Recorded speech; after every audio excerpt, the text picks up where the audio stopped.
วัสดีครับอาจารย์ครับผม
Hello, everybody.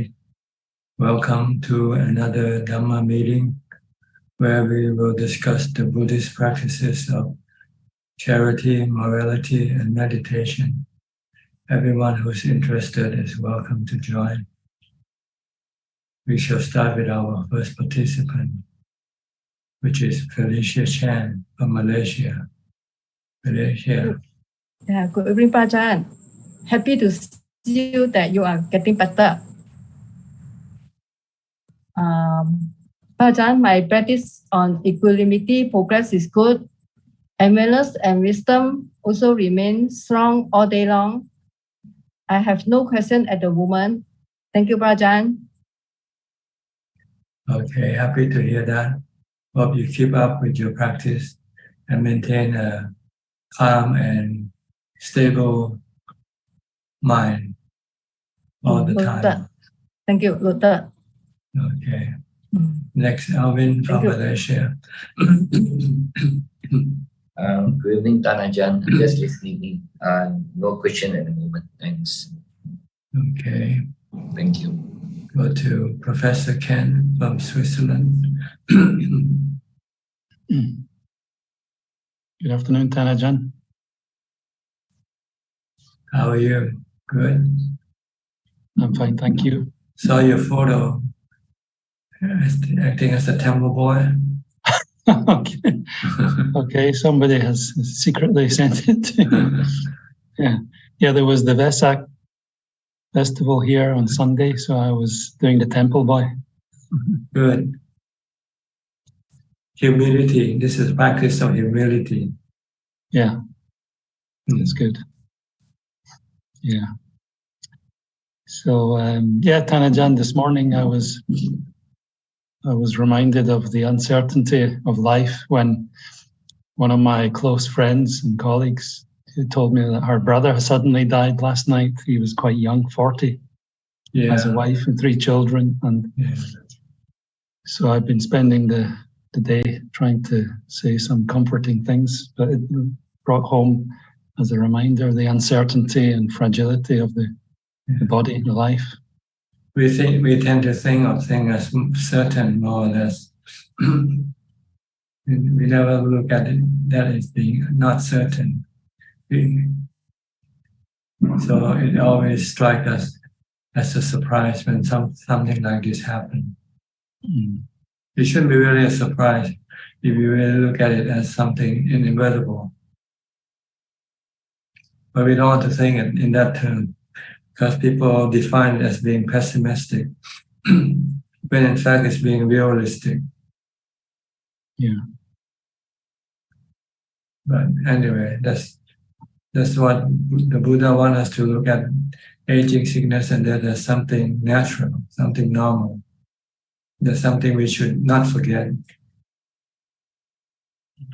Because when we forget, we tend to look at it as being unnatural, not normal. But if we keep contemplating every day, once being born, we are subjected to aging, sickness, and death. It's something normal that we all have to go through. Then when things happen, you say, well, it is normal. Yeah. So it's a good contemplation that we should think every day. But once we get up, before we start doing anything, remind yourself, once I am being born, I will get old, get sick, and die. I will have to separate from my loved ones. And this is something normal, something natural that no one can avoid. Then it will change your attitude toward life. You'll be more on the side of death than rather on the side of life. Because death is more real than life. Life is a delusional. Real is death. You get it? Yeah, got it. Life is not real. Because life is temporary. One day it's gonna disappear. It's be gone from you, and you will come and meet the real thing, which is death.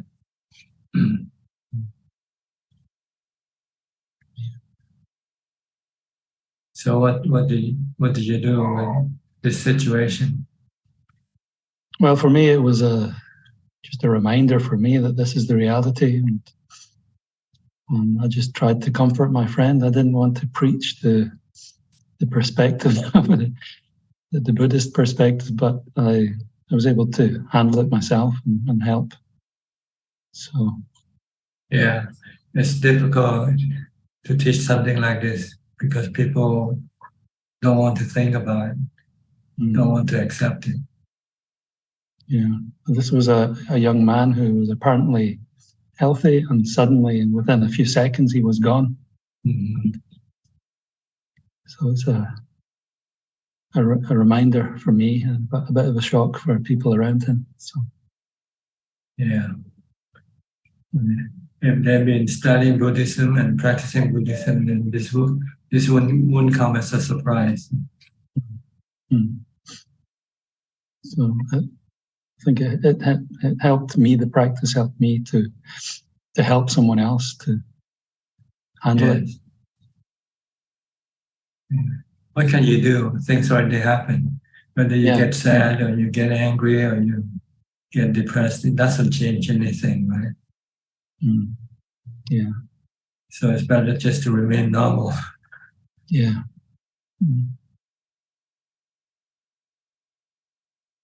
It takes practices.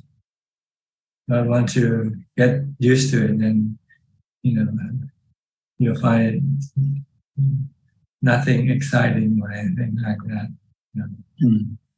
Yeah. And life goes on, people goes on. Yeah. The death has no more, it's just out of the stage. It's like an actor that no longer required on stage. So they remove that actor. But the remaining actor on the stage continue on with the play. Yeah. Until one day it is removed when the time comes for each actor.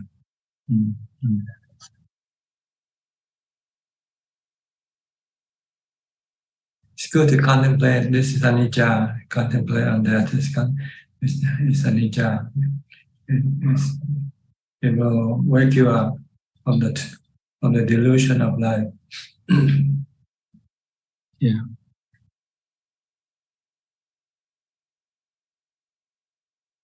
And besides, if you study further, you'll find that who actually dies.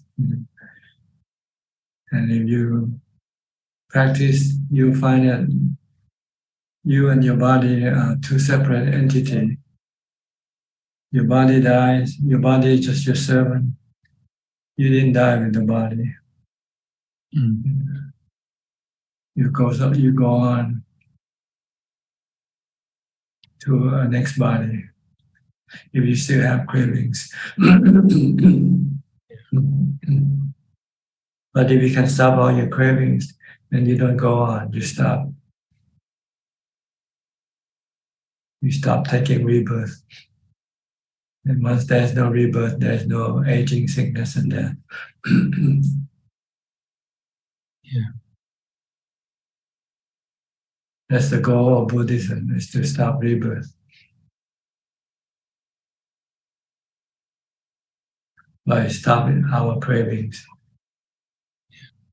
Craving for sensual pleasures, craving for jhanas, rupa jhanas and arupa jhanas. Once we can get rid of all these three cravings, then we won't return. We won't take up a new body. We still exist in the spiritual world, but we exist in a peaceful and blissful state, full of contentment. There's no need to fill yourself with anything, because you always feel whole and complete. Right now, no matter how much you get, you still feel that you're not whole and complete. You still want something more. That's your cravings causing these feelings. Never enough. Always want something else. Once you get this thing, you want something else.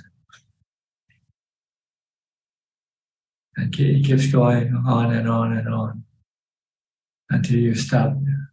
You stop it by the practice of mindfulness and wisdom.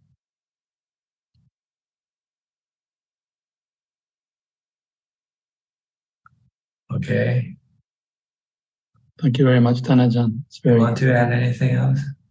No, I think that's all very clear reflections on the topic. Thank you, Ajaan. So the goal is to establish or develop mindfulness and wisdom. Okay.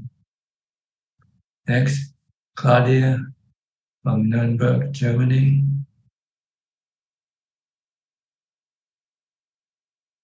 It's unusual to see you more regularly now.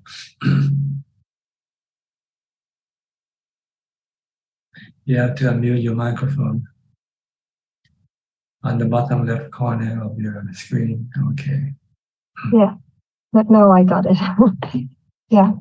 Good afternoon from Germany, Ajaan. Still in Germany, but from Monday to Wednesday, we are again in Switzerland to see an apartment in Basel. So we are already preparing to move in fall. And today I have a remark.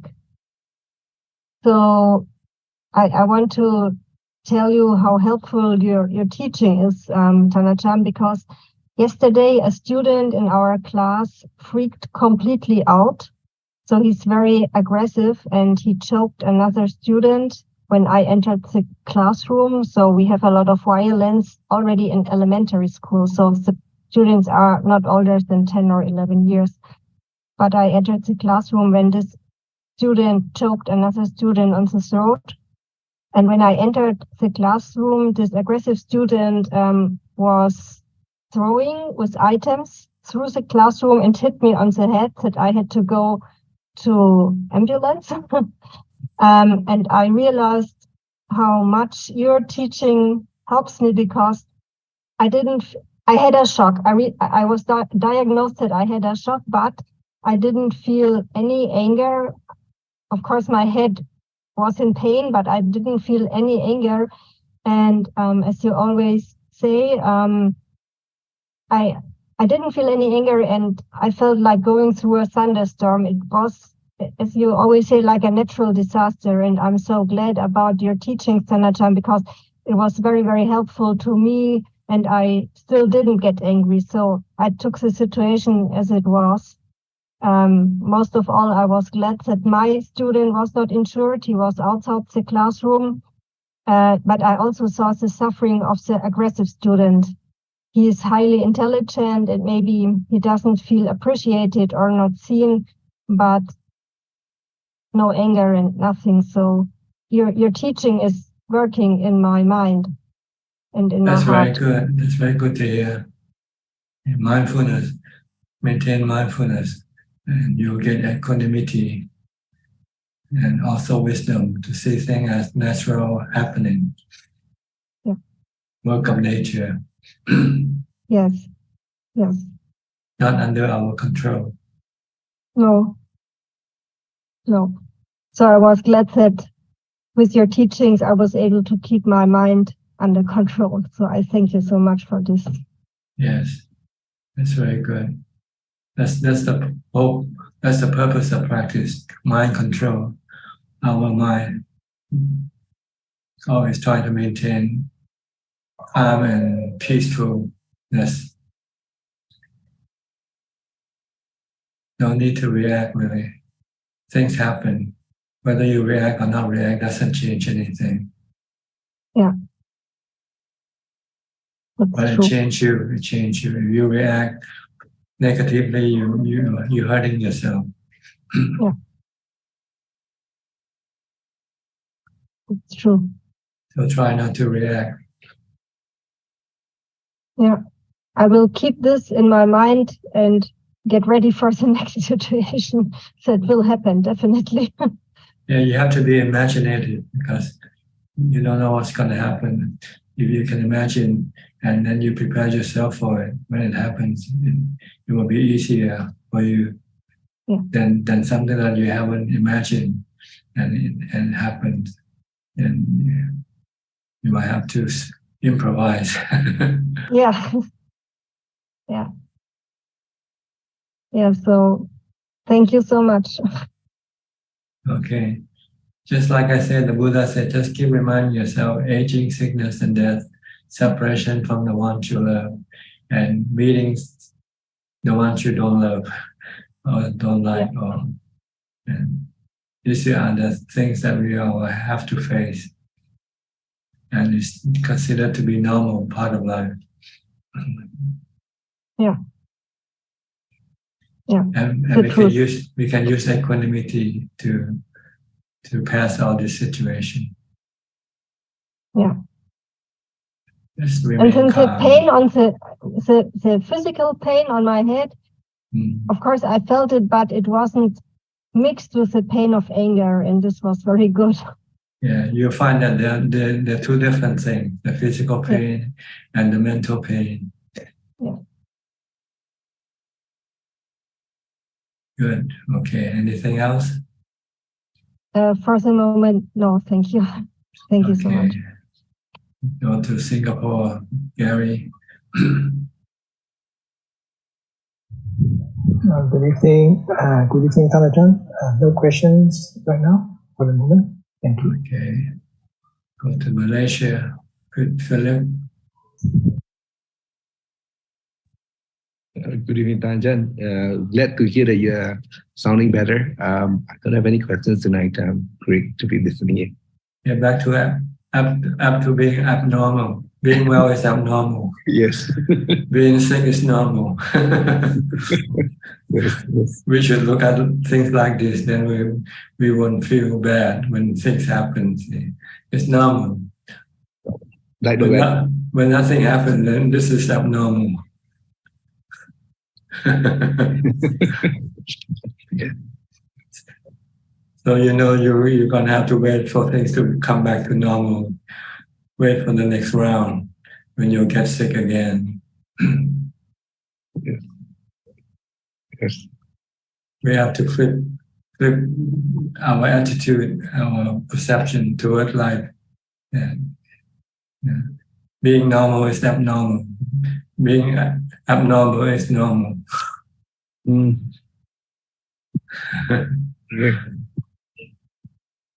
Okay.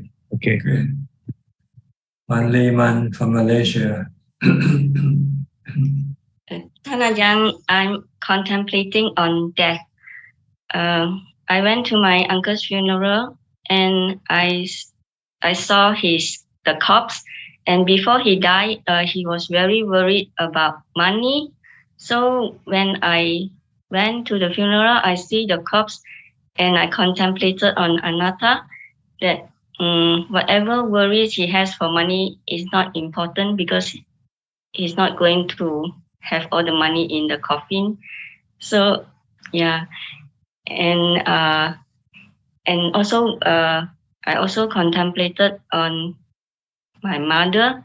So the dead body of my mother, I slept overnight with the corpse when my mother passed away, and I see the changes in the body, the color changes, and the temperature changes to very cold. And before my mother died, she was very sad that and worried for about her children. But I also contemplated on anatta, that nothing belongs to us, and there's nothing to worry about because when she died, all her children are living well by themselves. So I keep contemplating on this anicca and anatta on the dead body.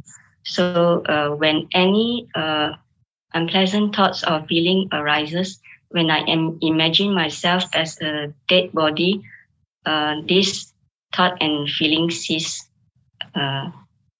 away when I contemplated on anicca and anatta and the dead body. So, Ajaan, because I'm still not thinking very much throughout the day, so I only contemplate on that on and off, and also when there is any thoughts or feeling arises, I will use this contemplation to look at it as rise and cease. So I do not contemplate the half a day. So that is what is happening to Thanajan. So is it because I'm not thinking much, or because the mind is lazy to contemplate more? Well, you have to have a balance between contemplation and concentration or samadhi. You have to rest your mind also. Your mind can become weary after you do some contemplation,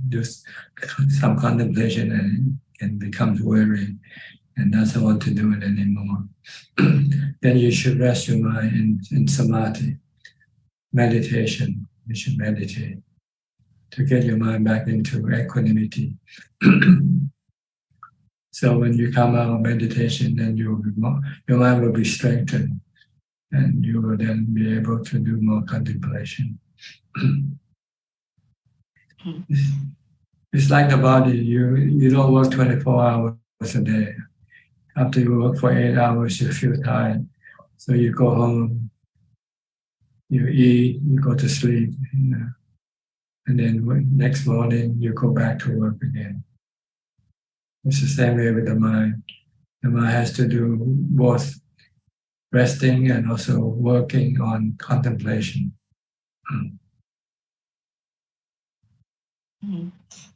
Yeah. So, Tajan, even if when the mind is not thinking, so we still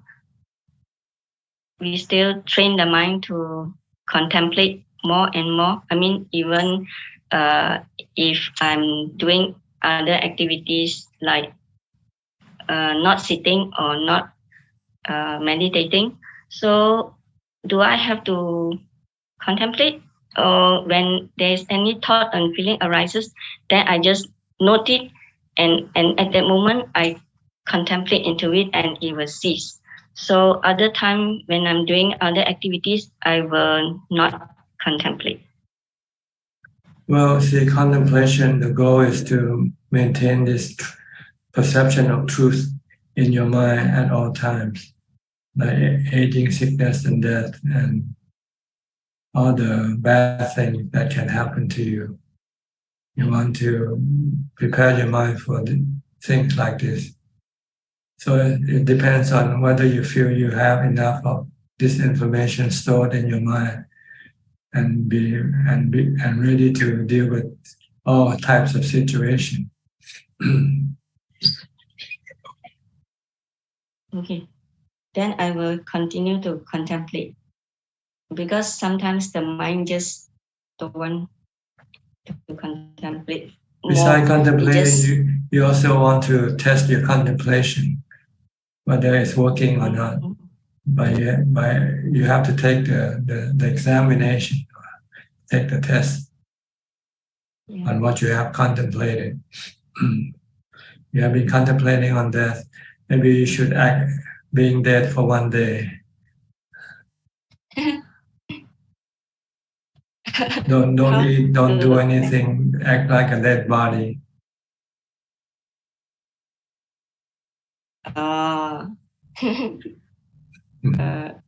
Yeah. Try for a few hours. Or expose yourself to some form of danger. You see how you react to a life-threatening situation, whether you can remain calm and let go of your attachment to your body or not. This is the goal, really. Contemplation is just doing the homework, preparing yourself to take the examination. And once you have prepared yourself, you're ready to take the examination, then you have to go look for a place where you can take the examination.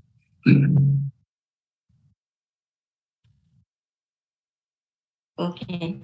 Because if your contemplation and your action are not in synchronized, then you're just lying to yourself.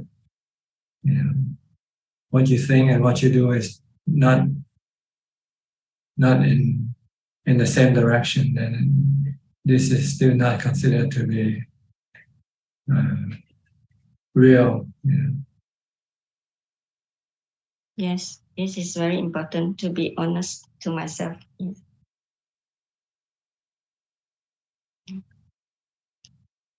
So maybe you have to act dead, go live alone and have no contact with anybody. Especially the people that you love, people that you know, like going to stay in a monastery and be away from everything that you own, you possess.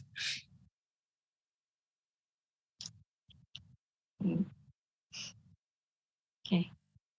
Act like a homeless, no possession, no money, no nothing. Okay. Yes, thank you. Thank you, Daja. I understand. Yes. Okay. Next, Celia from Lima, Peru. Good evening, Prajan. Nice to see you again. I have a question about karma.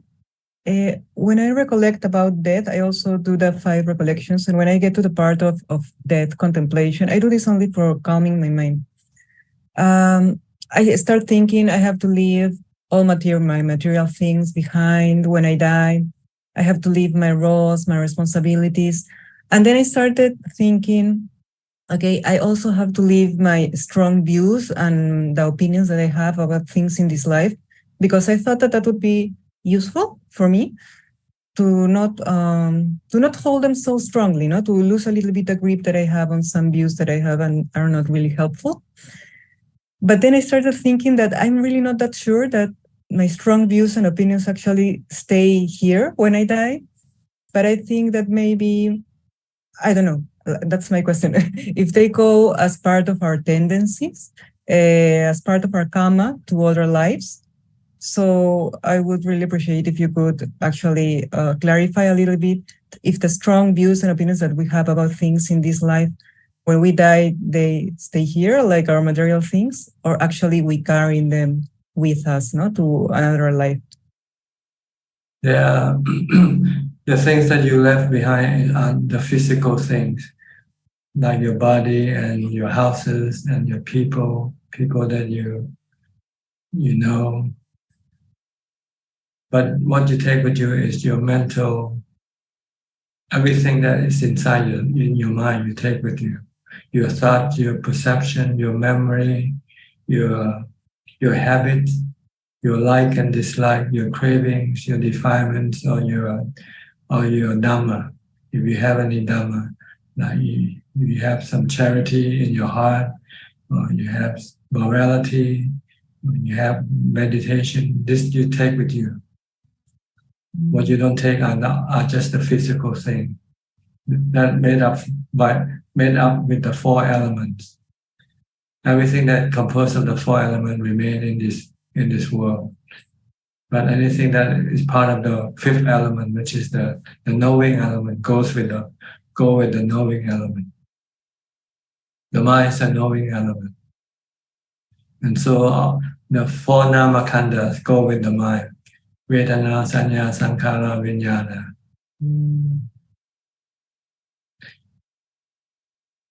Ajaan, and I have heard, I think in Tibetan, in a Tibetan tradition, that one of the contemplation of that is I'm going to leave behind any roles or responsibilities that I have in this life. No, so in that sense, like if I'm a daughter, a mother, a student, a worker, whatever I am, or anybody else is no. So how does this work? This is not actually something material, no? Well, you have to leave it because you can no longer do your responsibility. Without your body, you cannot do this responsibility as a mother or as a daughter or whatever. You need to have a body in order for you to be able to do this responsibility. So they also terminate at the point of death. Okay, that's helpful. So if I'm carrying with me and everybody's carrying their strong views and opinions, then how should we work in trying to let them go a little bit so that it's not wrong view, but it's more right view? Like, for example, if I think any strong view that I have in this life, that people should behave in this way, and if they don't behave in this way, like I get stressed. So how to work with these views, no? By studying the teaching of the Buddha and practice following his teaching to establish the right view, to see that everything is anicca, dukkha, anatta. Instead of having your opinion of things, of being this or that, look at everything as anicca, anatta. Yes, but that will take a lot of time. That's not, it's just a matter of spending your time teaching your mind. We reformat your mind. Reprogram your mind. Your mind tends to think in terms of good and bad, right and wrong, and so forth. Yeah. But they are conventional truths. What you want to get to is the absolute truth, which is anicca and anatta. So when I have a strong view, then I should just, despite that I'm not there, I really don't understand. I cannot really understand at this point. Intellectually maybe, but not really, not self and impermanence. Still, I would go with this view, is impermanent, is not really a right view. How should I work with that when these strong views actually arise in my mind? Well, you have to see that everything that you look at are just they are work of nature. They are things that form by nature, and they have the natural path. They rise, and eventually they will cease. Just look at everything like that. Everything rises, and eventually they will cease to exist. This is anicca. Anatta, there's nothing we can do about it. We cannot stop this process of rising and ceasing. Look at your body rises, and eventually it will cease. It will stop functioning. It's the same way with all bodies, human or animal. These are the two characteristics of all existence. Then you can use this to overcome your whatever view you used to have. Okay. Because the view that you used to have is just conventional view. Okay. Thank you, Brian. That's helpful as always. Thank you very much. Okay. Next, we'll go to Aparachita from Dubai. Hello, good evening, Ajaan. I missed last week because I thought you wouldn't be on, but I'm very grateful to be back today again. Okay. Yes. Again, I get similar, I have said often that I have difficulty sitting with people who are sometimes quite harsh, and I tried something which is a bit unconventional, but you had mentioned, and you had once said try to visualize people as kind of, they have the body inside the skeleton, something like that. So I was having this conversation with this person, and so while they were talking, and I could feel myself getting quite agitated, so I just tried to look, and I said, okay, inside them, if they have a skull, inside me, I have teeth. And strangely, though I was aware of what they were saying, it felt cooler, and that was kind of useful. It wasn't in a meditation situation, but it felt good in a strange way. And I could just stay there, though I listened to her, and it didn't trigger me so much. So, thank you. Yeah, sometimes you need to pull your mind away from what the person is talking. Yes.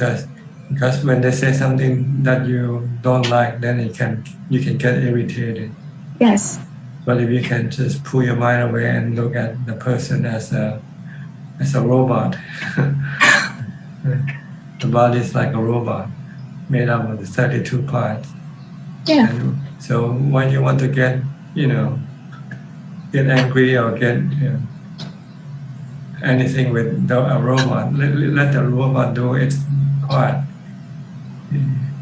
If she wants to say anything, let her say it, and you just listen to what she has to say. Exactly. But you need to train yourself more mindfulness and equanimity in order not to react to whatever people do or say.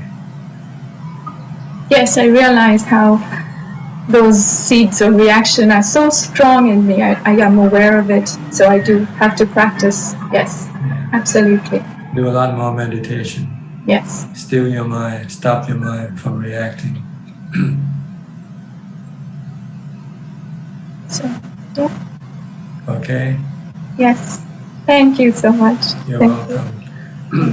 Tipawan from Idaho, USA. Thank you for teaching. I haven't found any question that I ready to ask you yet, but thank you very much indeed. And I listen to Dhammatalk for so many hours a day. Okay. I hope you can then use it to improve your conduct, your behavior, your reaction to things. Sadhu. Okay. Next, Alfredo from Sao Paulo. Hi, Bante. Hi.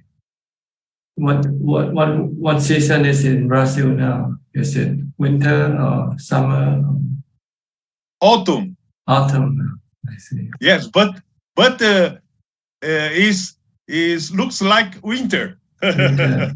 Why, it's cold? I live in forest. Forest is very winter. Very cold. Very cold.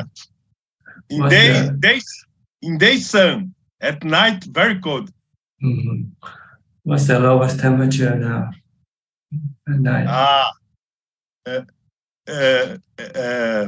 16. 16. Yes. Okay. 16 Celsius. Yes. Okay. Bante, congratulations for your voice, Bante. I'm back to normal now. more. It's very perfect. Perfect. Yeah. Bante, tell a little about perfect things, Bante. About Sangha of the Buddha, about the things is normal, about our practice is normal. Samsara is dangerous, né? But a good practice, a good Dhamma lifing is how you think about the perfect things. For example, last week I reformed my kuti, né? My house. Yes. My house is very good. My house is perfect, né? Very clear. The housewife clean our house. I reformed the bedroom. It's very good, né? And how you think about perfect things? How you think about people's have a good life? The Sangha of Buddha is on time of Buddha. His life a good life, but his life a life with less dukkha, Bante. There are less dukkha, Bante. They are all anicca. Everything is temporary. They don't last forever. Even the life of the Buddha, he has to end at the age of 80. So nothing lasts forever, no matter how good they are. So don't be deluded by them being perfect and good, because one day they won't be perfect and good. The house you stay will get older and older, and one day it will fall apart. Yes.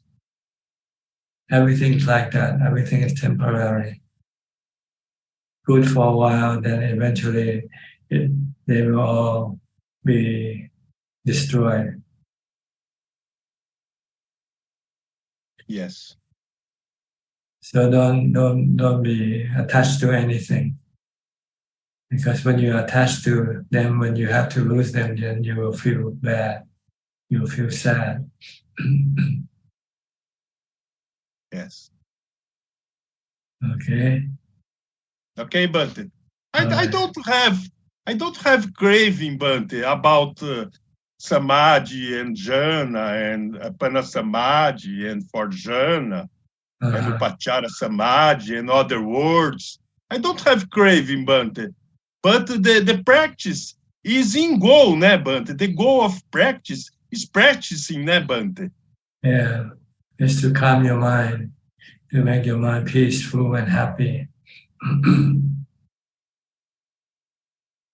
Yes. Okay. Okay, Bante. All right. I'll go to Kokseng now from Singapore.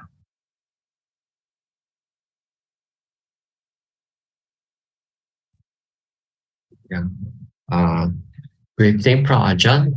Tonight I have two questions. And the first question, please allow me to read from Mangalasutra. The next step, which is to be respectful, humble, contented, and grateful, and to listen to the Dhamma on due occasions or opportune hearing of the Dhamma. This is the highest blessing. So maybe Ajaan, can you just elaborate on these 2 points of the Mangalasutra to our present context? Well, to be humble is always good position to be in, because people don't dislike humble people. You can meet and be welcomed by people if they find out that you are humble. If you're respectful, if you're grateful, these are the good quality in a person that will endear other people to you, make people like you or love you, and wants to help you if they can. So always act humble, always act respectful, always act grateful. When you're given something, you should show gratefulness. Even if just something doesn't even worth anything, but you have to look at the heart of the person who gave it to you, and maybe Yeah. They want to give something to you. They want to show metta, friendliness. So you should be grateful for what they give you or do for you. Okay. The next one is about listening to Dhamma. See, like tonight, this is listening to Dhamma or discussing Dhamma. On due occasions or on due hearing. Due occasion is whenever there is available. During the Buddha's time, they do this once a week on observance day. And because in ancient time, you have to go to the temple to listen to Dhammatalk. So you have to wait for your day off, the day that you don't have to go to work. Then you can go to the temple. So during the Buddha's time, it meant once a week on observance day. But nowadays, with the technology, you can listen to Dhamma all day long, 24 hours a day. So if you like not listening to Dhamma talk, you find it beneficial, then do as much as you like. There's no harm in listening to Dhamma talk. Or study Dhamma. It gives you wisdom, insight, knowledge. So this is a blessing for your mind. It'll make your mind happier, and it'll make your mind smarter, more intelligent. Okay. Okay, my second question is how to improve one's self-discipline. By setting up schedule, setting up goals for your discipline. If you don't have set up schedules or goals, then you tend to go. You do it when you feel like doing it, and not do it when you don't feel like doing it. But once you have a schedule or a goal you have to stick to, then this will help improve your discipline. Like setting up a goal to get up at 5 o'clock in the morning once, and do that. And maybe once you have reached the 5 o'clock, you could do the 5 o'clock, then you might want to move to the 4 o'clock to increase your discipline of not sleeping too much. Okay, you have to set up your own goals as to what you should be doing or not doing. This is a training to give you more discipline.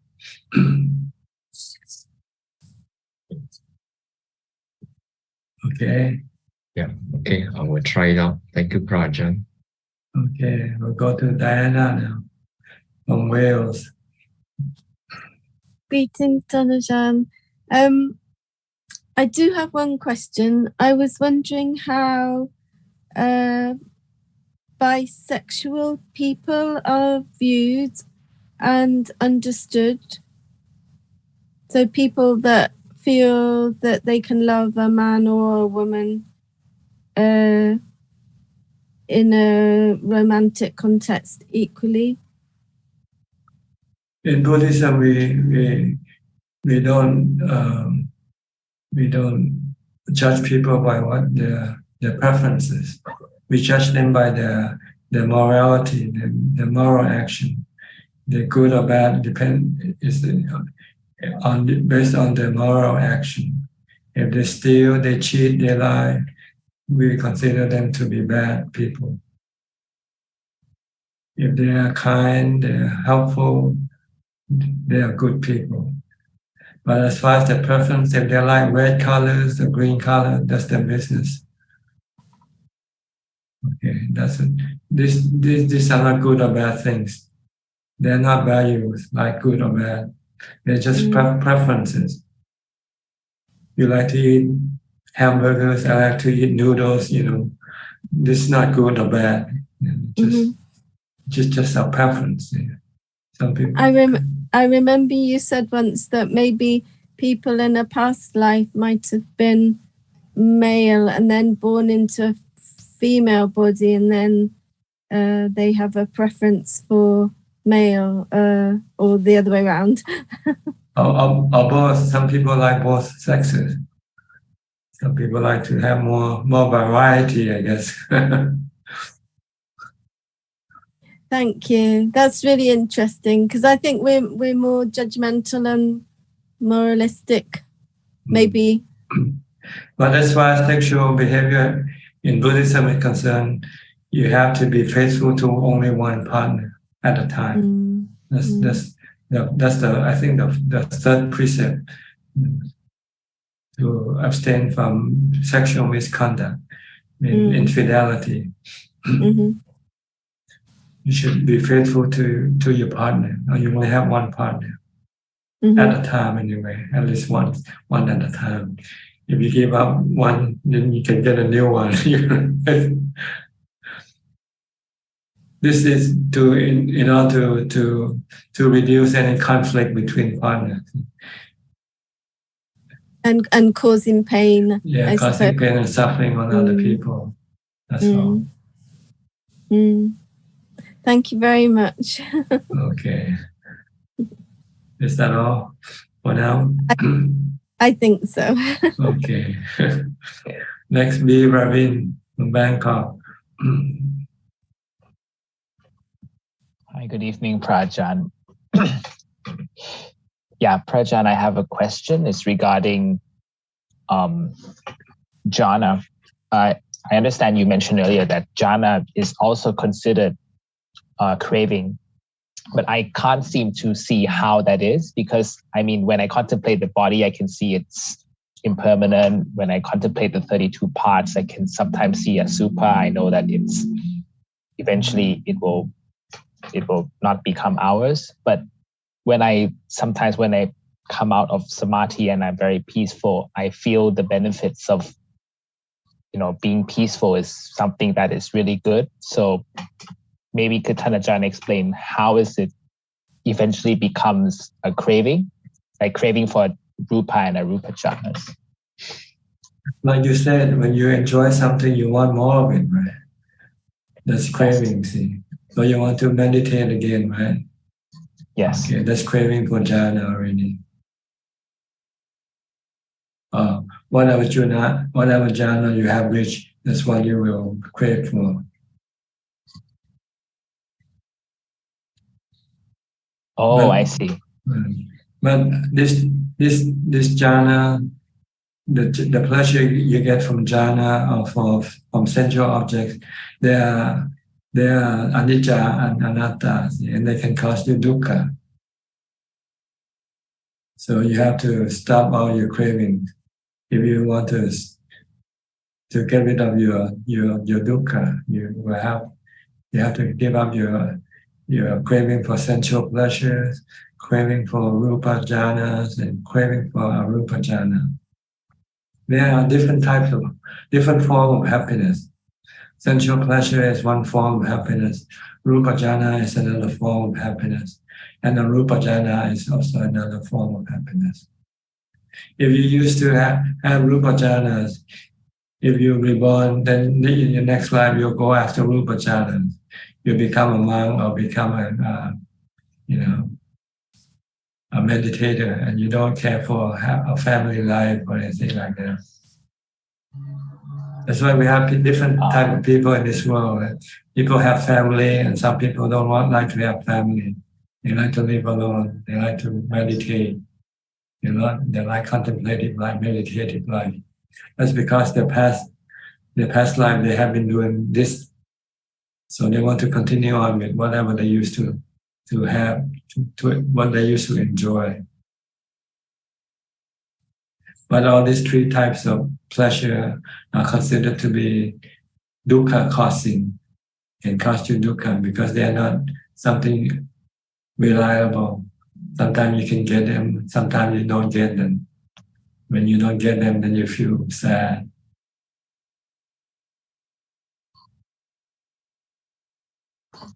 Oh, I see. I misunderstood. I thought craving for jhana is good because if we get it, we can then develop wisdom to cut off our other cravings. That's right. When you have developed wisdom, then you'll see that craving for jhana is also causing you dukkha. Then you have to stop your craving for jhana as well.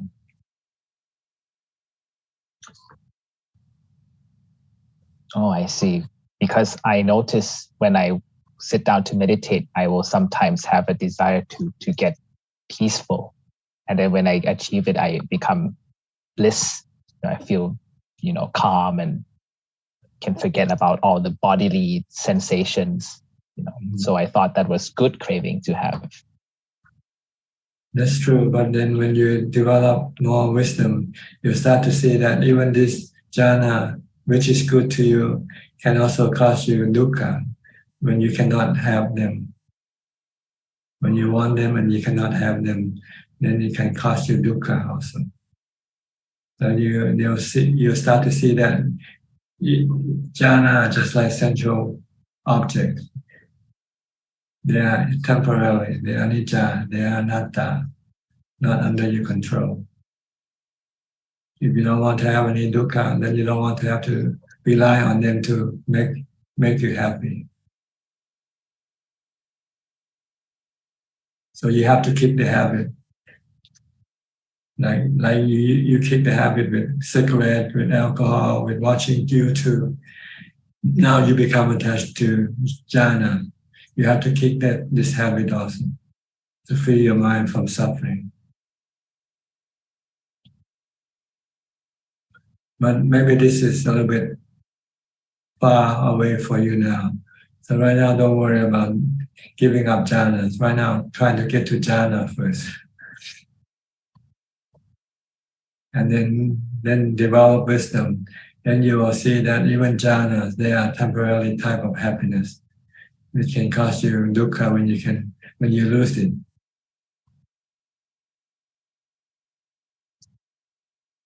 When you see that they are anicca, dukkha, anatta, then you want to stop having any craving for them.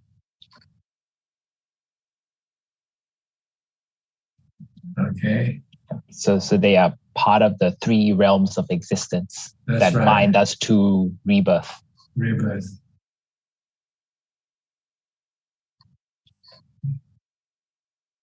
But they are maybe less coarse than the sensual realm.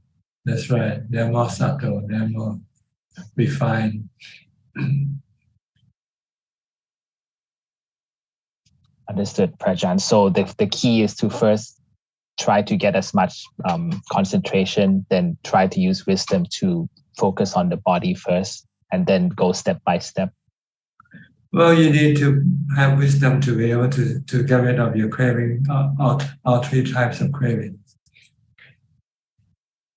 But first you need to have the tool, and you need jhana as a tool for you to use with wisdom in order to be able to stop all your cravings. You need to have jhana. First to get rid of your sensual objects, cravings. Once you get rid of your sensual objects, then you become attached to your jhana. Then you have to see with wisdom that you cannot be attached to jhana because they can cause you dukkha. Then you will have to give up jhana eventually. You'll find that jhana is just a tool that you use to fix your car. Once you have fixed your car, you put the tool away. You don't want to have anything to do with the tool. Or like the ladder, you want to climb up to a higher floor. You need a ladder to get you up there. Once you get you up there, then you don't need the ladder. If you still cling to the ladder, then you don't get to the floor that you want to get to. Yes. You don't step off the ladder, we just still keep our foot on the ladder. Or they're like They are like boat that carry you from one shore to the one shore to the next. Once you get to the other shore, you don't stay on the boat, right? You get off the boat and then you continue on with wherever you want to go when you reach the other shore. Yes. So Sila, Samadhi, and Panya, they are just like a boat that carry you from samsara into Nibbana. Once you get to Nibbana, then you get off the boat. You don't stay on the boat. You don't say, I want to keep on practicing Sila and Bhavana. You don't need it anymore. You're a free man. Why do you want to be shackled with this practice? This practice is only deliver you to freedom. Once you have freedom, you don't need it anymore. Or like taking medicine. You take medicine because you're ill. But when you're well, do you continue on taking the medicine? No. Okay. All right. That's clear, Prajan. Really like your analogy. That really explains things. Thank you. Okay. Belinda from Singapore.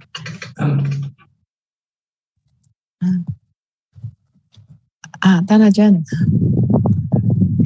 continue to what B. Ravin had said. This also applies to not wanting to have depression or not wanting to have anxiety. When we meditate, we have craving for not wanting this, not wanting that. Yeah, these are forms of cravings also. You should accept things as they come and not try to run away from them or going after them. Right now, your mind tends to go after good things and run away from bad things. But you cannot, if you keep doing this, you will never find peace. The only find peace is to remain still and face whatever comes to you. Take whatever comes to you, good or bad things. Because your mind can take everything with the support of wisdom and equanimity. So you need to develop these tools, equanimity and wisdom. Once you have them, then you can teach your mind to remain still under whatever circumstances, good or bad. You don't have to run away or go after them. Let them come and go by themselves.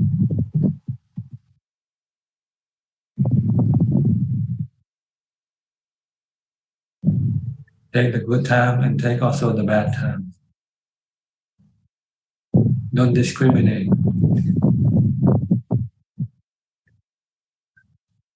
If you have equanimity and wisdom, then you can do it. Because wisdom will tell you that this is the best way to deal with everything. Because everything is not under your control. But you need equanimity to do what wisdom tells you to do, is to remain still. If you don't have equanimity, you cannot remain still. Your mind will be driven by your like and dislike.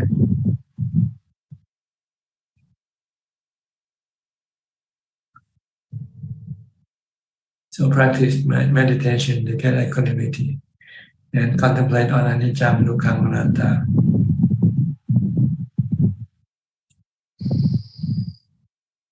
Okay. Thank you, Ajaan. Okay, sweet and check. Back to normal now, huh? You say normal and abnormal just now. Yeah, normal is abnormal. Abnormal is normal. Try to switch our mind. You have to turn it the other way around. You should look at aging, sickness, and death as normal. And look at not getting old, getting sick, or die as abnormal. So Ajaan is abnormal now. Yes, I'm abnormal now, and I will be normal again soon. And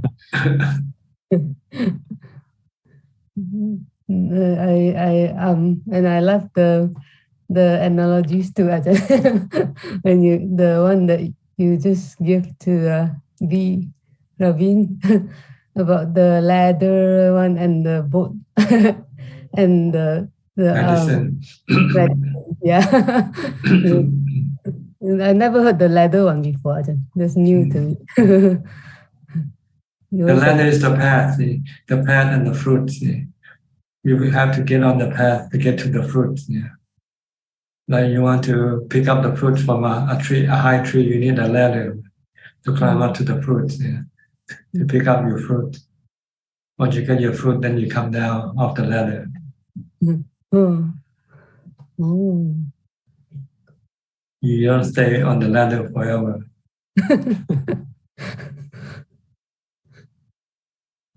And you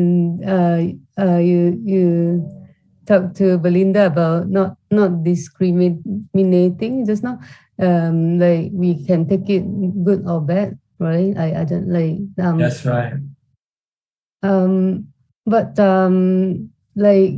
But we should stay, like in the Mangalasutra it says for us to stay away from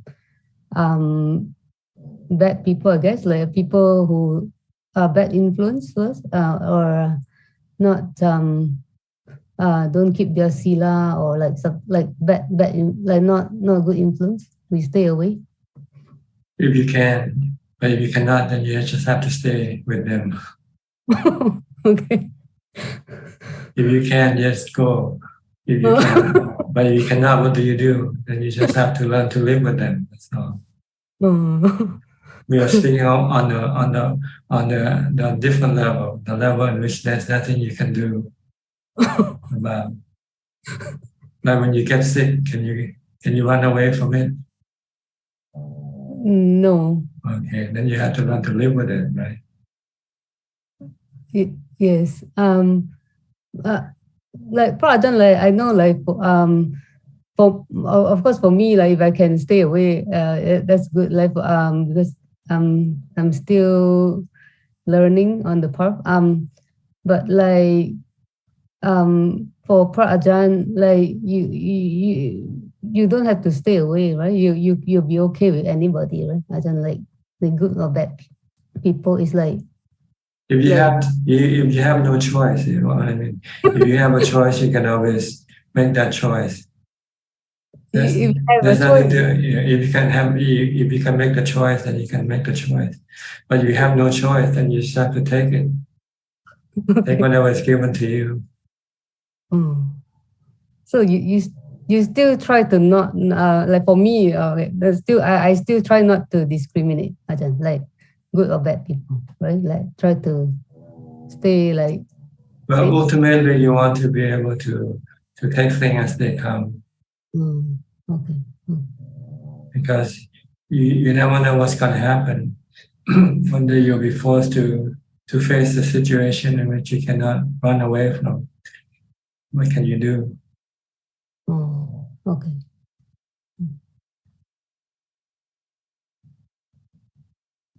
But if we have a choice, we can still run away. We can stay away. We can stay away from. Yes, but you have to. No, I'm talking about two levels of practices. On the elementary level or on the advanced level. If you want to be on the advanced level, then you have to train your mind to take things as they come. But on the elementary level, if you can choose, okay, you choose. But you have to keep choosing on. You have to keep running away and change all the time. But eventually, when you say I'm sick and tired of having to change or move, then I'll just want to stay where I am and face the situation, whatever may come.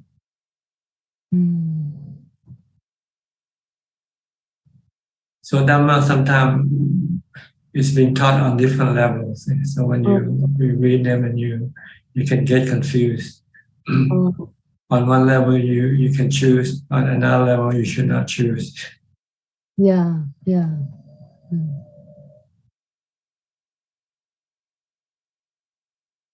So that's the elementary level, like for us to stay away. But eventually we should train to be able to face any person or any situation or any environment. if you have to, but if you have a choice, if you have a choice, you can still take that choice.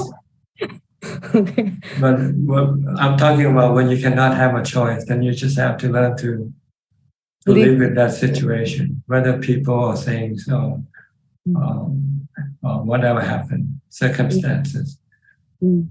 If you have a choice, okay.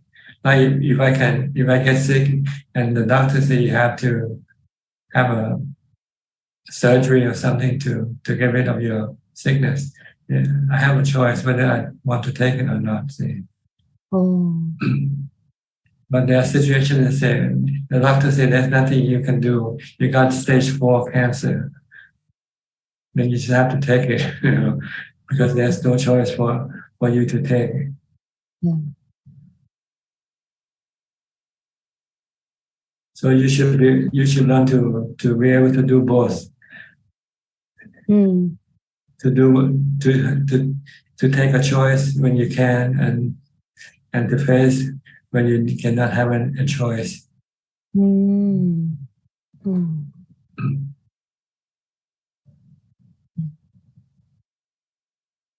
Okay. So wise, yeah. Okay. And I'm very happy for Claudia because she has so much kindness, Ajahn. She didn't get angry, even she got sick and have to be in the ambulance. She's so kind. Okay. Ajahn, like when we talk about elementary level and higher level, like is there elementary level for oneself to be humble? I don't know, what do you mean? Like how, what I mean is like how to cut down one's ego. By looking at yourself as somebody low, not somebody high. Thinking yourself as a servant, not the boss, not the master of the house. When you see your wife, you think of her as your master and you are her servant. This is how to be humble.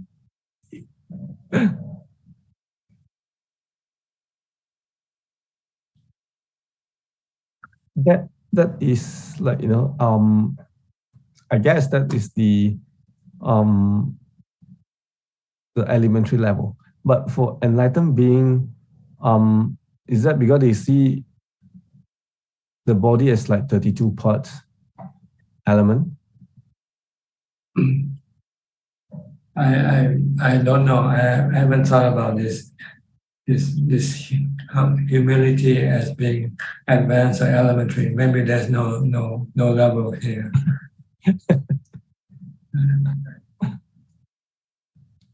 Okay. Let's not carry away and define everything as advanced and elementary.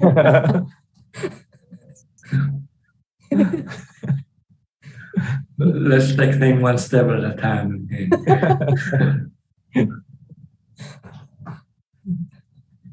Yeah, but you should always think of yourself as somebody lower than somebody else you meet. Then there won't be any problem. Every time you meet somebody, say, "Oh, he's the boss. I'm the servant. He can tell me what to do, but I cannot tell him what to do." Then things will go well. No problem. But if you think you're the boss and he thinks he's the boss, so then you'll be clashes.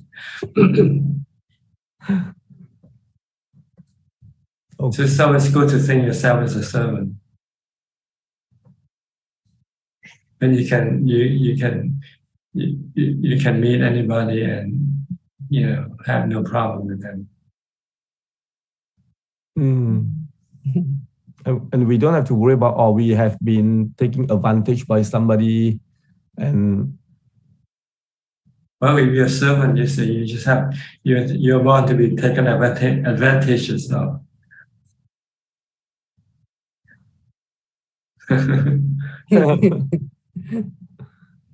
You are a slave even if you don't. Servant is not low enough. Think yourself as a slave. I also like the earth one, Ajahn. You say, we can get step on, we can get speed on. You say that before too. Yeah. I think the Buddha said this also. That think yourself as being the earth.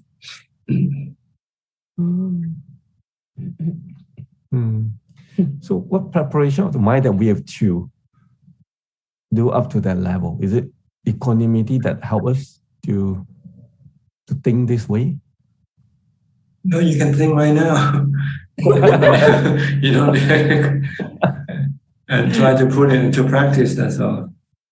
Try to do it with your wife now. From now on, she's the boss and you're the servant. Every time you want to do something, ask for her permission first. Then she'll say, I asked too many questions, asked too many permissions. I don't think she will complain.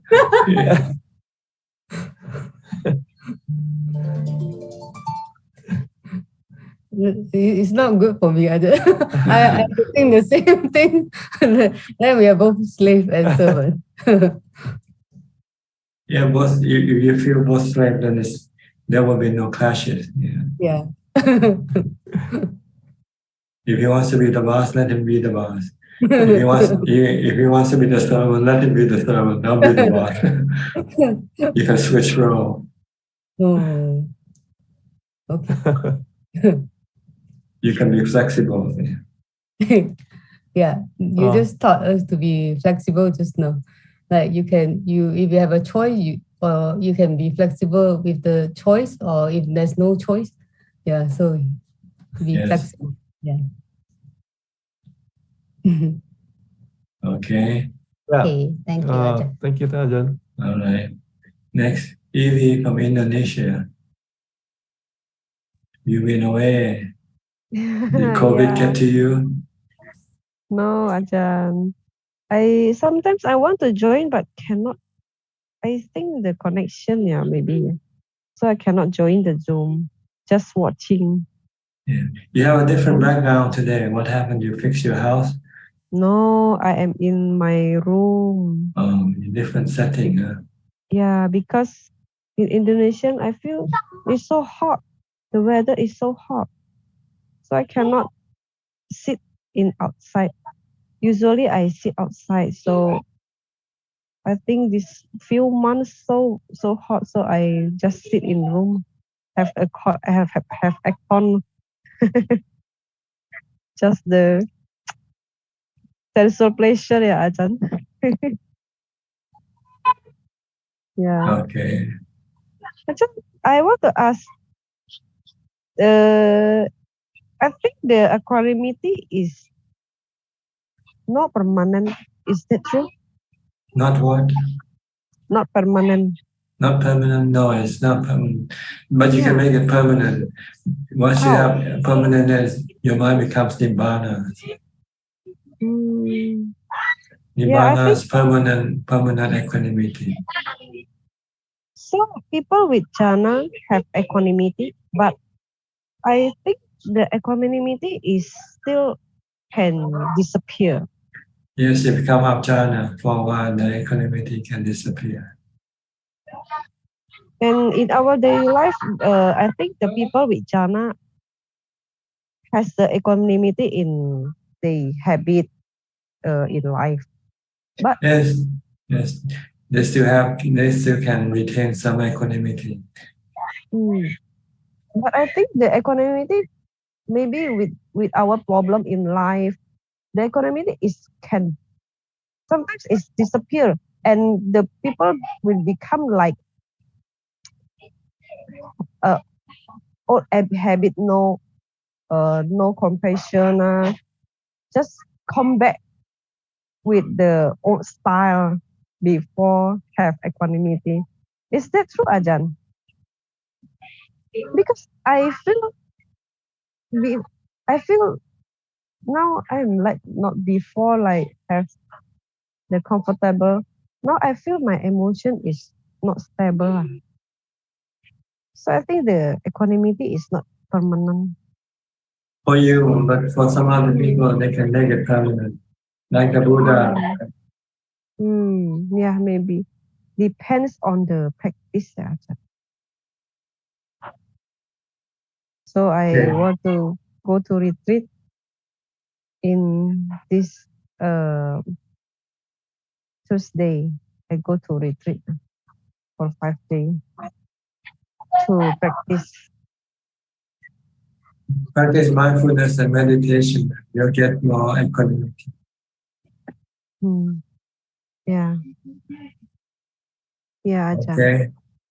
Yeah. Thank you, Ajahn. All right. Go to Suran from Singapore.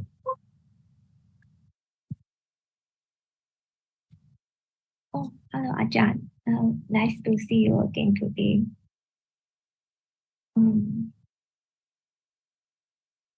Yes, anything? Any question? No questions today. Yeah, more of listening. Okay. I'll go to Kafai Lim from Malaysia. Good day to you, Ajahn. No question as well, just listening. Thank you. Okay, Indira from Toronto.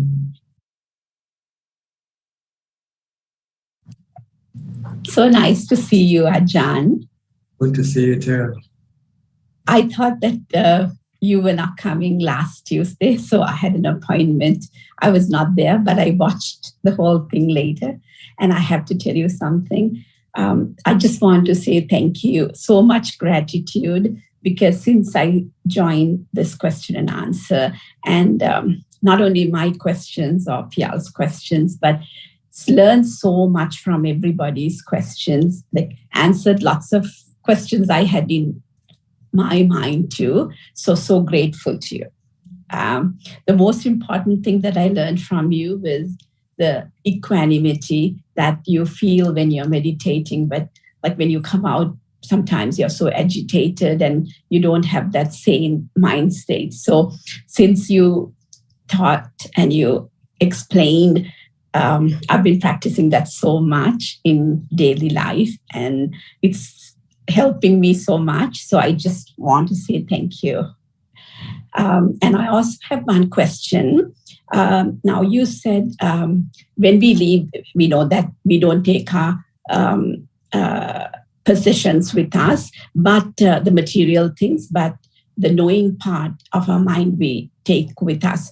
But in some, I have heard that sometimes when people die, when they have a craving, let's say for their children or their parents or for where they live, it is believed that they are born maybe in another realm, whatever. They come back close to where they have loved ones. Is it true? On some cases, some exceptional cases, like during the Buddha's time, there was one monk who died and returned as an insect or something, because this monk is attached to his robe. Yes. So this attachment caused him to wants to be near his robe, and the only way to be near his robe is to be born as an insect, because they can run quite quickly. Yeah. But then you don't live for long either. After a few days, the insect died, and then the Buddha said, now the owner has left. And anyone who wants to take this robe and use it, they can. Yes, I remember. But before that, the Buddha said, don't take this robe yet, because the owner is still around. Yes. So these are more exceptional, when you have to be really attached to somebody or something. Yes. That is strong, that can cause you to be born as an insect or something. Yes. So that you can be near that thing or somebody. But after you've been near to them, but you find that they don't recognize you anymore, then you feel that there's no point for you to remain with them. So when you die, then you won't come back. Yes. And also, like in Sri Lanka, growing up, I've heard that people say,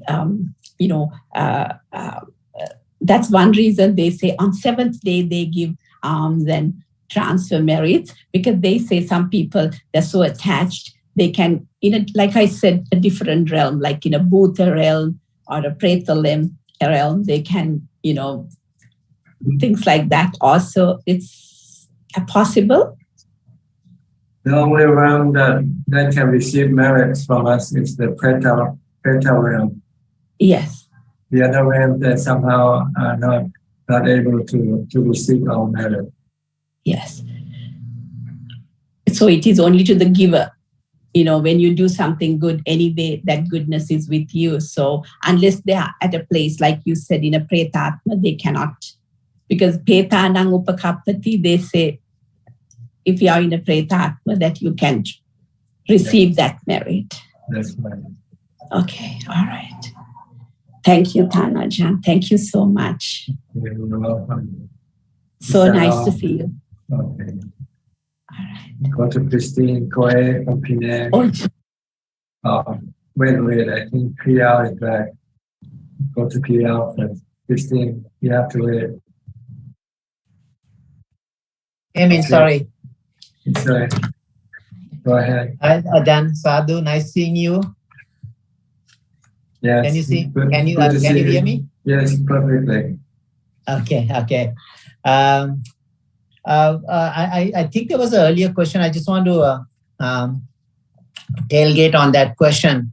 I think it's sometimes Buddha has actually in a sutra talk about if you practice this way, even if you die unmindfully, you get another chance. For example, you said you need to practice death, like try practicing death. These are tests you can do over time. But say, even if you fail the final exam, say, for example, you're dying, you were not mindful, you get another chance, another opportunity, because if you practice the Dhamma, it will carry over to a next lifetime, if you practice in a certain way. What are your comments on that, Bhante? Well, whatever you have achieved goes with you. Go with the mind. Whatever you haven't achieved also go with you. It means you will have to go do it later. But once you have achieved it, then you no longer have to do it anymore. Yeah. So if you haven't reached the final destination you are aspiring, you get another opportunity. But you have done it, you don't need to do any more work. That's it, done. Well, once you're a Sotapanna, you don't need to do the work of a Sotapanna anymore. But you have to do the work of a Sakidagami, Anagami, and Arahant. But once you have finished all this work, and then you don't have to do any more work. So it is stream entry, meaning once you Sotapanna, it's like a one way. It doesn't go back. Just keep going down the stream. You don't go back down. You keep moving up. Moving up the stream until you get to Nibbana. 7 births. Yeah, so 7 births or less according to the sutra text. It could be even less. It could be just this lifetime, and you can finish all 4 stages. As can a Sotapanna being be around us, like being born as a human or around us still as this birth is possible? Yes, a Sotapanna will be born maximum 7 times as a human. Maximum, but it doesn't mean that it has to be. Maybe he come back and the next time he can finish his job in his next lifetime and reach Nibbana in the next lifetime. Okay, thank you. I think I will let you go. I know you have a lot of people from last time. Carry over. Thank you. Okay. Thank you. Good to see you. Good to see you. Okay, Christine from Penang. Good evening, Ajaan. I have no question, but I just come in to pay respect. May Ajaan be healthy and happy always. Although I know it's Anija. Okay, thank you anyway. All right, I think now is the time to go to Facebook and other source of questions. Kula, you have any questions tonight? Yes, there are 2 questions from Facebook and YouTube, and Kun Anna from Singapore has received 8 questions and forward those questions to us for asking. The first 4 questions from Samanji from Sri Lanka. The first question is, should true Buddhists worry at all about those who criticize Buddhism and the Buddha for the sake of petty gains? No, not at all. We cannot stop people from doing whatever they want to do. It doesn't hurt Buddhism, whatever people do to Buddhism. Because Buddhism is perfect and complete in itself. And no one can change that. Buddhism is like the sun. You can do anything with the sun. You can criticize the sun or you can take advantage of the sun, but you cannot change the sun. The sun will always remain the sun. So with Buddhism, so we don't have to worry about what people say or do to Buddhism. They cannot change Buddhism. And the second question, as per records, the Bhikkhuni order was established by the Buddha after about 5 years of establishing the Bhikkhu order. But today, the Bhikkhuni order does not exist in many Buddhist countries, even though the Bhikkhu order is flourishing. What are the reasons? Lack of interest. Once there is no interest, then nobody takes up the ordination.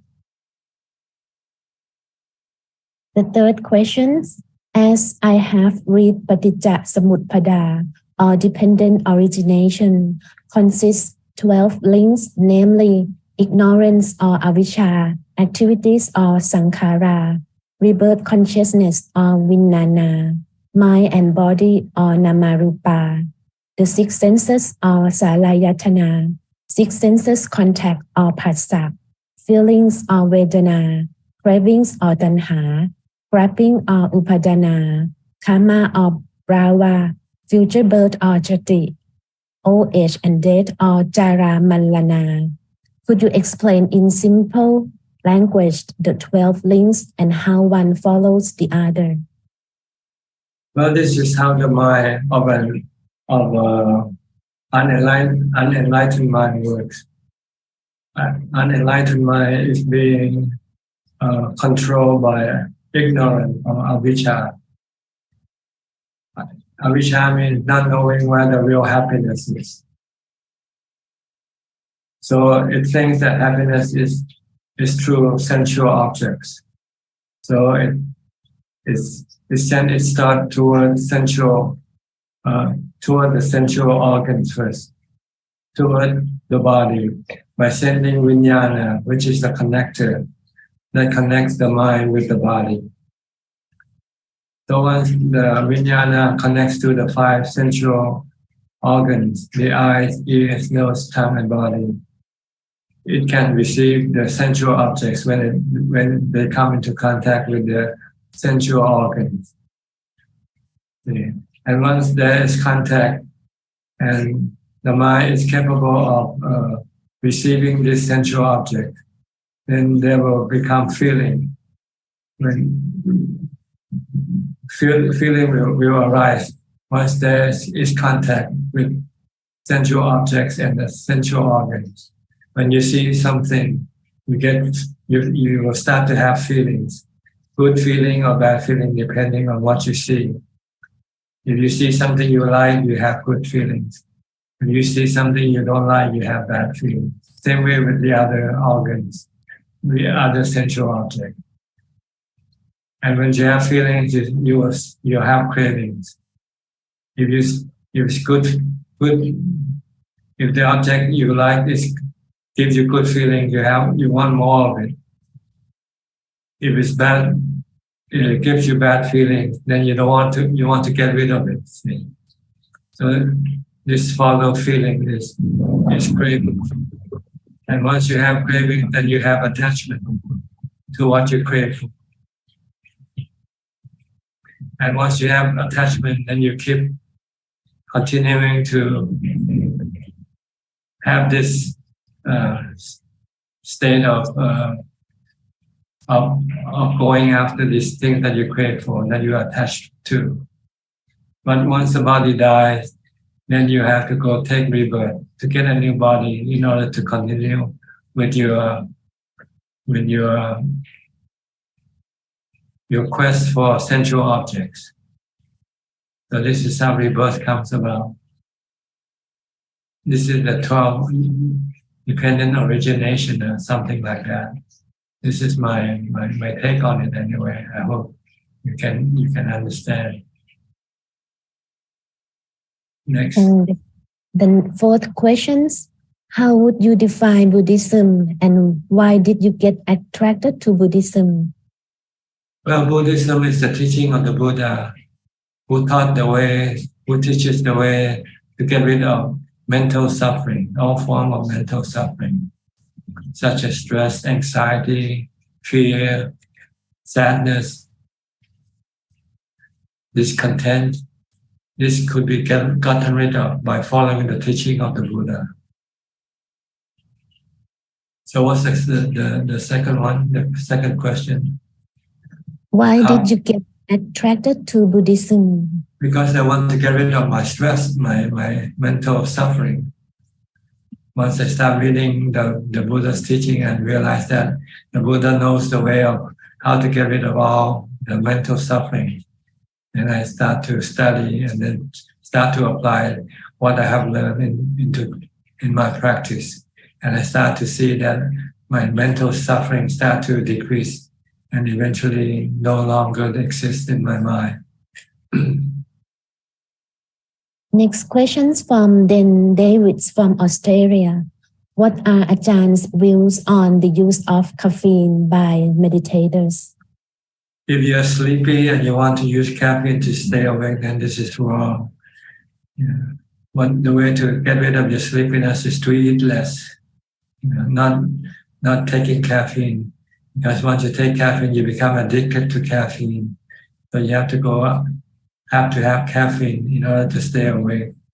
So the way to solve this sleepiness is to eat less. Yeah.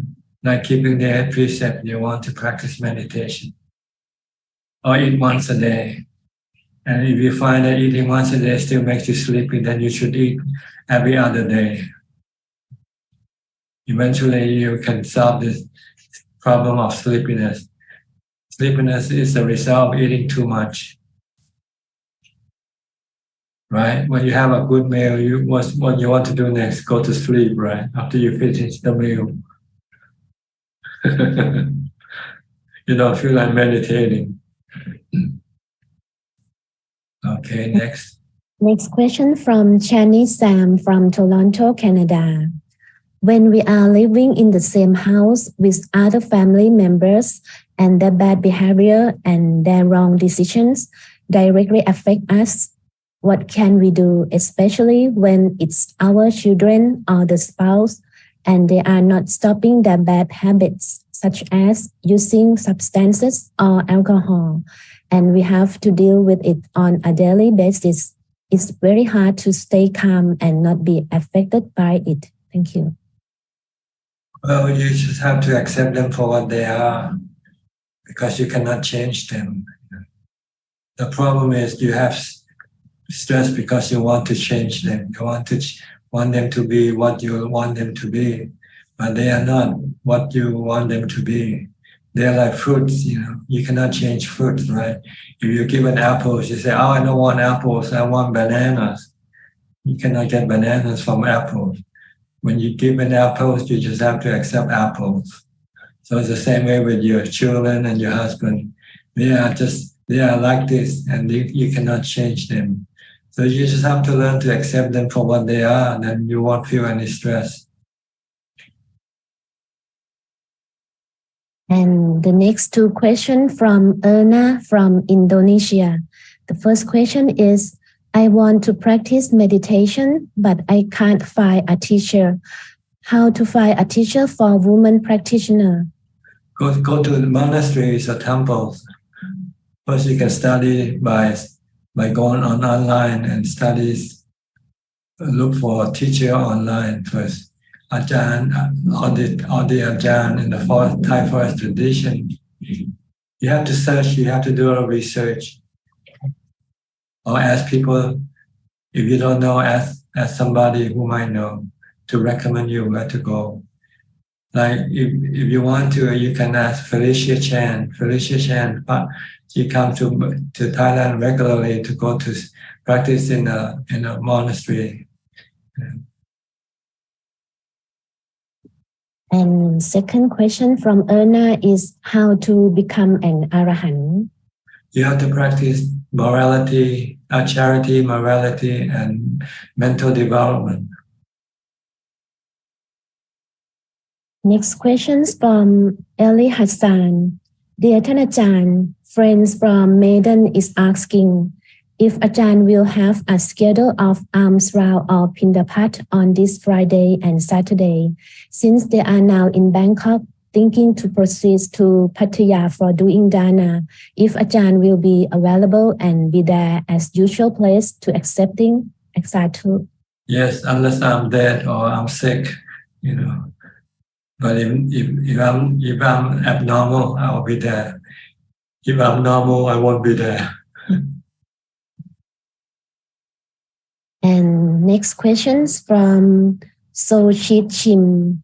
Ajaan, I want to ask about yoyasma, preparing mind in proper manner, which is good mind, not preparing mind proper manner causing irritation or sadness. Can you repeat the question again, please? I want to ask about yoyasma, preparing. Yoyasma, what is it? I don't know yoyasma. If you don't know, I don't know how can answer. So maybe you have to send in the question again more, because I sometimes I don't understand what you mean. Yoyasma, is this Pali or what? I cannot find in the Google also. I see. Okay. So we have to skip this question then. Okay. And last question from Lee Tek Hua. Hi Ajaan, I'm living with great anxiety and worry a lot. Is it likely due to the ripening of my karma because I'm done something wrong in my past life? How do I get rid of my anxiety? I'm not able to get rid of it because before I die, am I likely to be reborn with anxiety again? Thank you.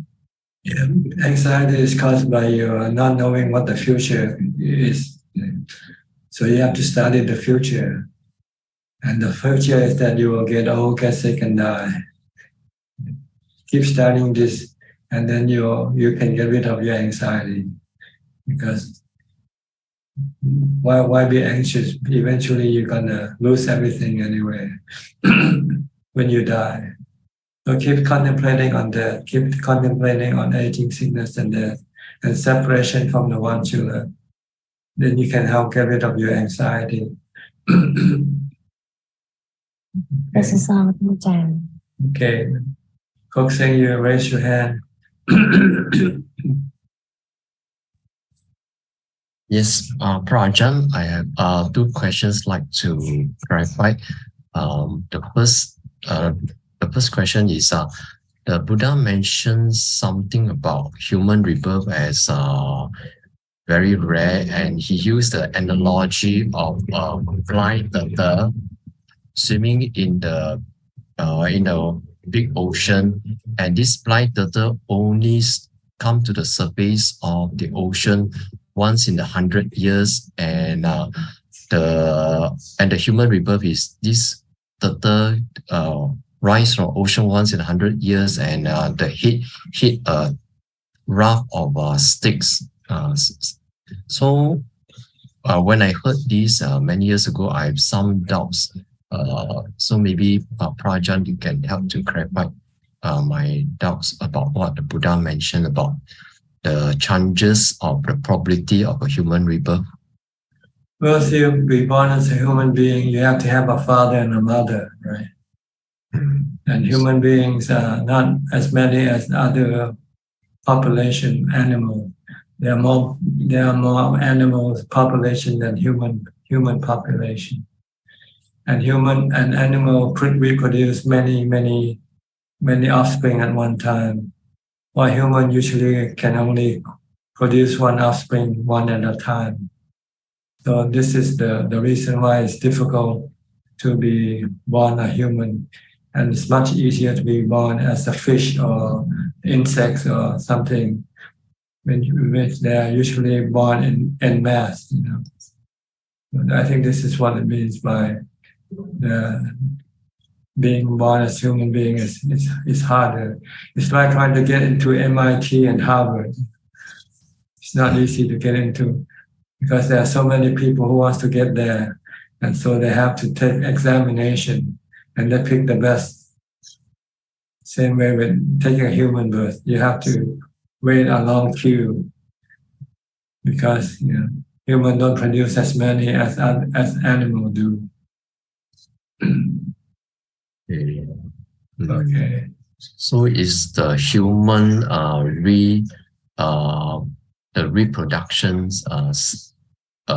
process or system is only one baby at a time? So that's what the Buddha is trying to imply.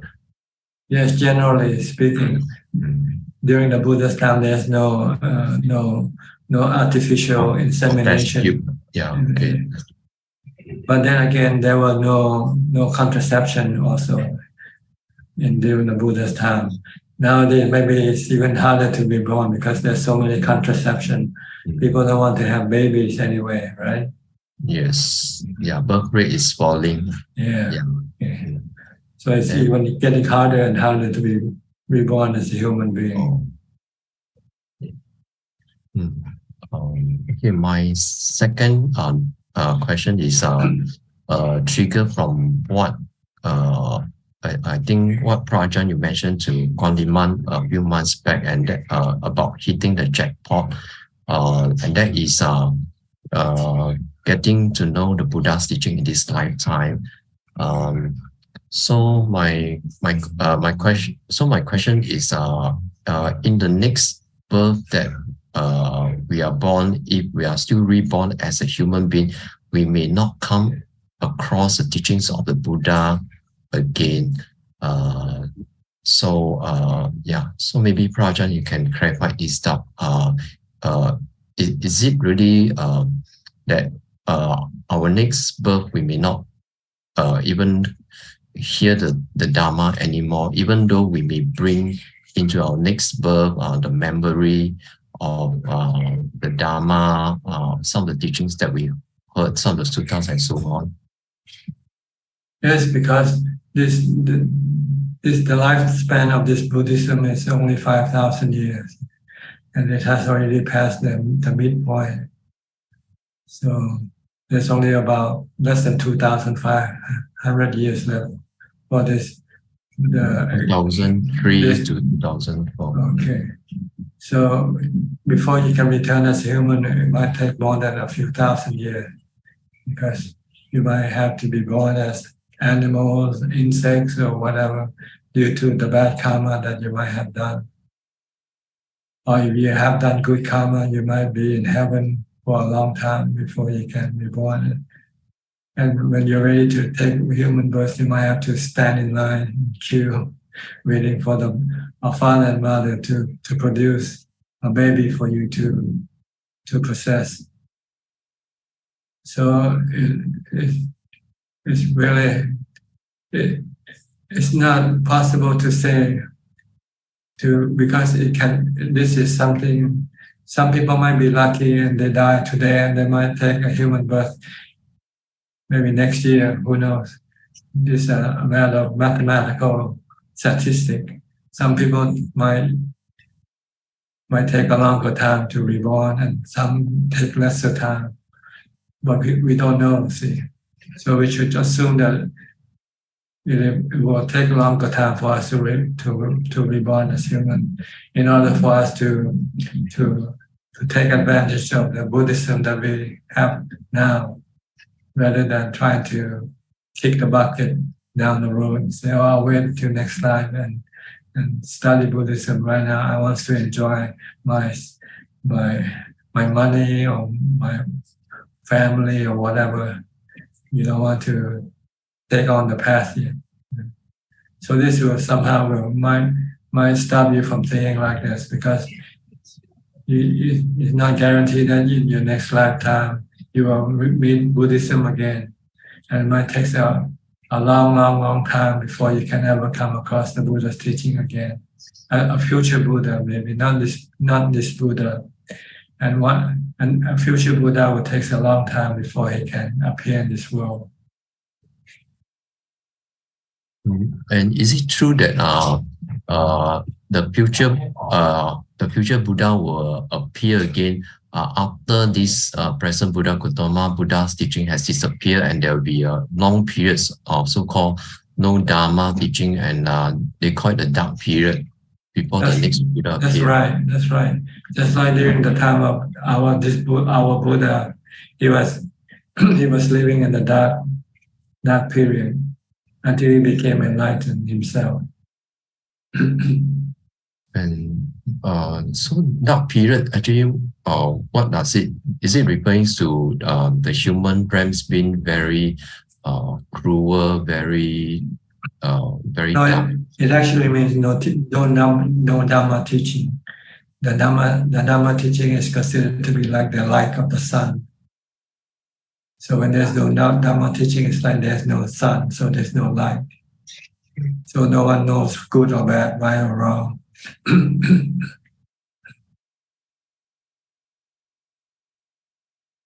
Okay, thank you, Ajaan. Okay. Anybody would like to ask any more questions? You're welcome. We have about 10 more minutes left. Melinda, you raise your hand. Okay. Ajaan, is it true that when we reborn, we choose our parents? Is it a choice? Was it a choice? I don't know. I don't think so. How can you choose? How do you choose? Tell me, how do you choose your parents? You don't know even who your parents are.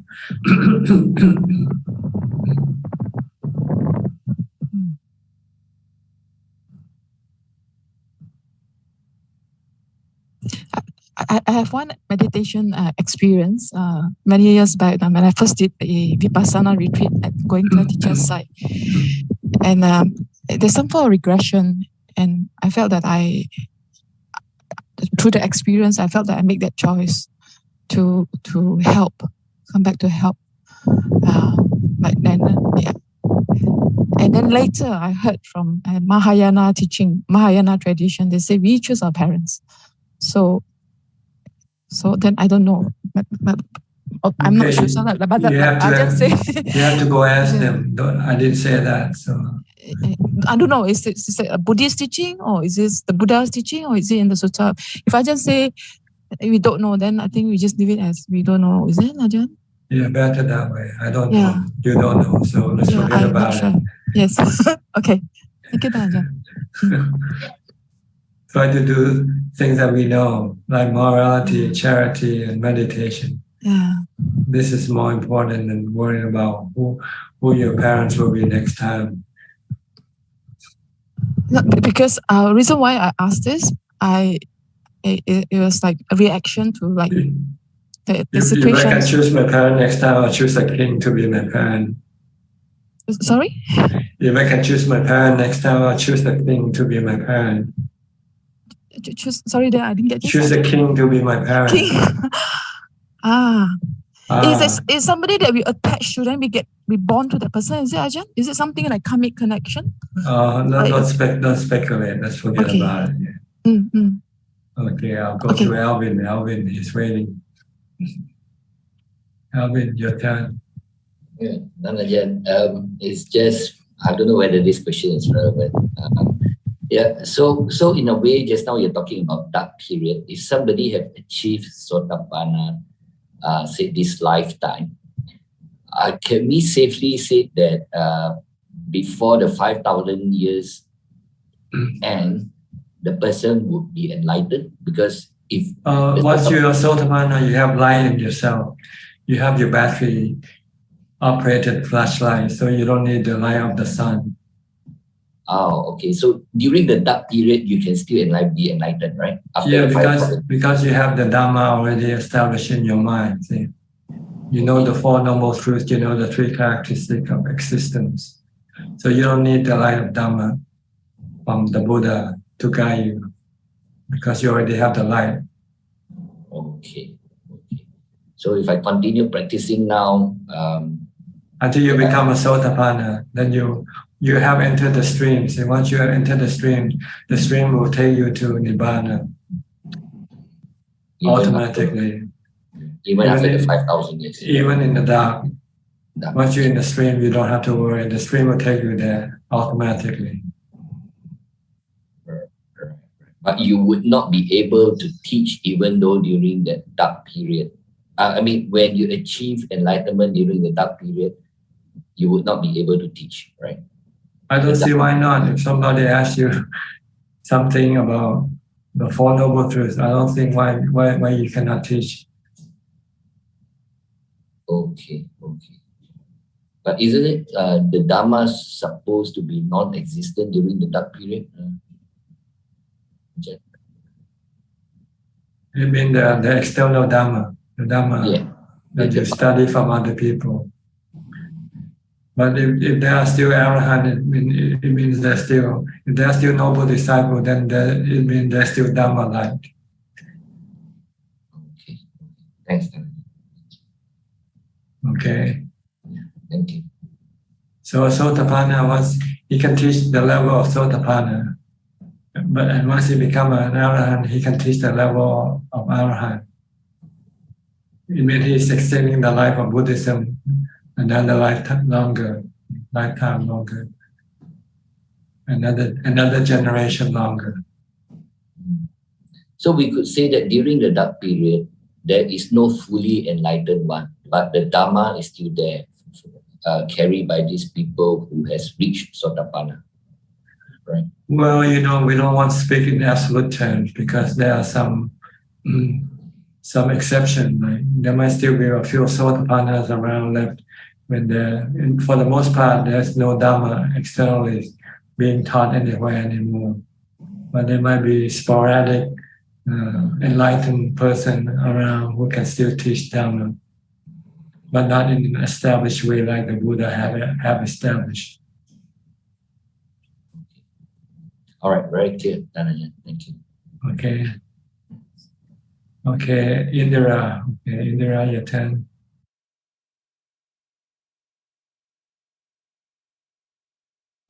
Ajaan, I have a quick question. Now, if you become Sotapanna and you go into a Deva realm, godly realm, then you can proceed and you can go towards Sakadagami, Anahagami, and Arahat. But if you are born in a Deva realm, even without being Sotapanna, there is no dukkha in Deva realms, at least a very little, maybe, I don't know. But so the chances of you to become a Sotapanna, is it very difficult, like in a Deva realm? To become enlightened in the Deva realm, you need somebody to teach you. You need a Buddha or an arahant to teach you. Yes. Like the Buddha taught his mother to become Sotapanna. Yes. But once you become a Sotapanna, then you can proceed on your own. Exactly. Regardless of the realm of your existence. Yes. Okay. Because you don't need a teacher anymore. You have established a teacher in your mind to guide you and to lead you. Thank you. Thank you, Dhanajan. Okay, last is Kwan Liman. This is the last question for tonight. Just a quick one, Dhanajan. Dhanajan, just now Coxing was asking about rebirth as a human in the next life. So I just like to share a short story.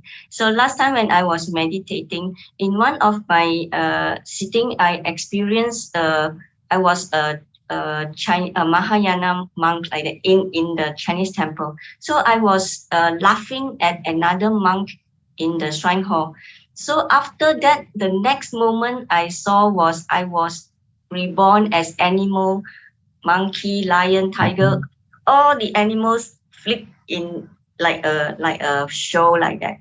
And then after many animals' life, I was born as baby and I died very young in many life when I was a baby.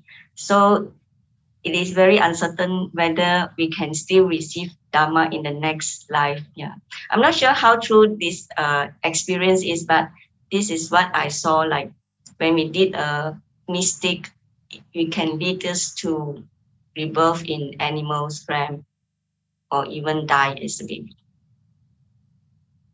Well, if we are not sure, then you should wait and see. You need to prove it to yourself. Don't believe what you see. Sometimes they are not real. Yeah, this was long ago. Yeah. Just know it for what it is, and then forget about it. Because they are not important. What's important is how to get rid of your defilement. Don't lose your main work. Your main work is to get rid of your defilements. Everything else are secondary or unimportant. Yeah. So we don't even have to think about next rebirth, but we do our work in this life. That's right. Get your mind fixed. Get rid of your defilements. Okay. Whatever appears in your meditation or in your dreams, and you can use it to get rid of your defilement, then use it. But if you cannot use them to get rid of your defilement, then you should just forget about them. Okay. Thank you, Tanya. All right. I think that's about it for tonight, or for today, whichever the case may be. Thank you for your participation. I hope this meeting has been beneficial for you and help you advance in your practice. In the meantime, please stay safe, stay mindful, and keep on practicing. And if all goes well, I'll see you at the same time next week. Thank you and goodbye. Thank you. Thank you. Thank you, Ami. Thank you. Bye, everyone. Thank you. Thank you, everyone. Bye. Bye-bye. Bye-bye. Bye-bye. Thank you. Thank you. Bye-bye. Bye-bye. Bye-bye. ขอบคุณครับ สวัสดีค่ะ Bye. Thank you.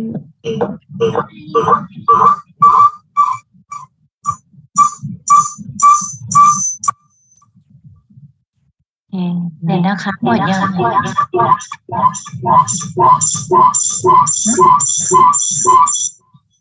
นก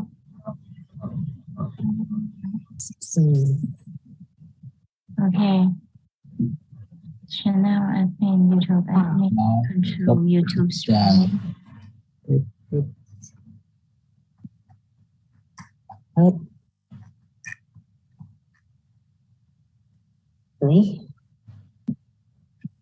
ฮะอะไรหรอพี่หลา ใครเนี่ย ใคร หลักเชเพิ่งมาชื่อแปลกซะด้วย อ๋อหลักเช The waiting room นี่แน่บายอะไร ร้อยปิดหมดทุกอย่าง ชื่อเหมือนคนจีนนะหลักเชสิงคโปร์หรือว่าไต้หวันนะเป็นภาษาจีน เดาไม่ถูกเนี่ย ไม่รู้เหมือนกันพี่หลักเชไงมันคล้ายๆจีนกับไหหลำพวกอะไรพวกนี้